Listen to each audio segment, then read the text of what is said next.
Assalomu alaykum. Bizda navbatdagi masala birinchi variant 16-savol. Mol nisbati 1:1 bo'lgan mis sulfat N molekula suv va mis sulfatni M molekula suv tarkibli 41 gram aralashmasi 100 gram 41,6% bariy xlorid eritmasiga qo'shilganda 94,4 gram eritma olindi.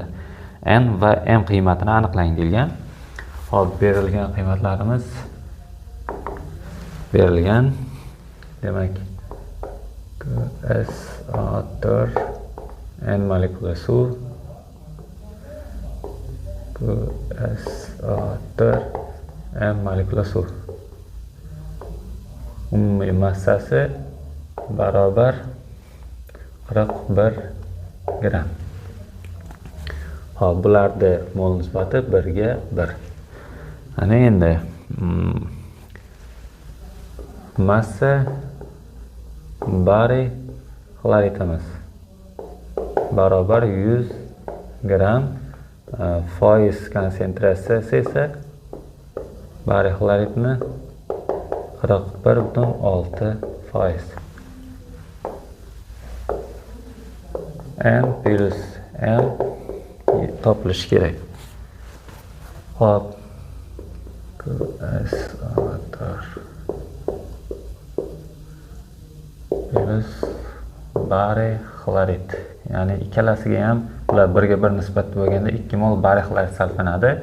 Shunda bariy sulfat ikkita cho'kma hosil bo'ladi va demak mis 2 xlorid hosil bo'ladi. Endi bizda massasi bunda 416 va tuzlarimiz massasi 320 gram bo'ladi.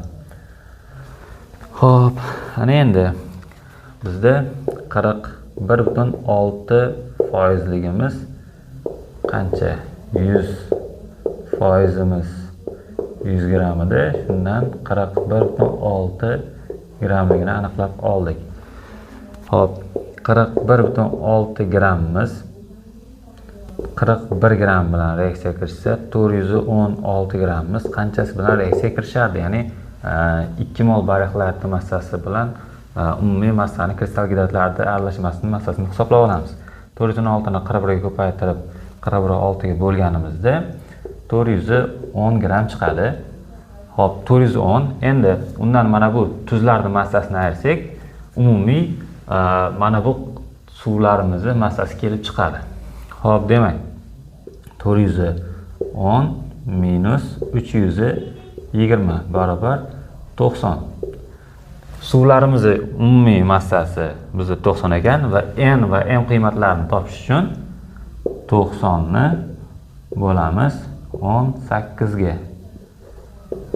Hop, barobar 5.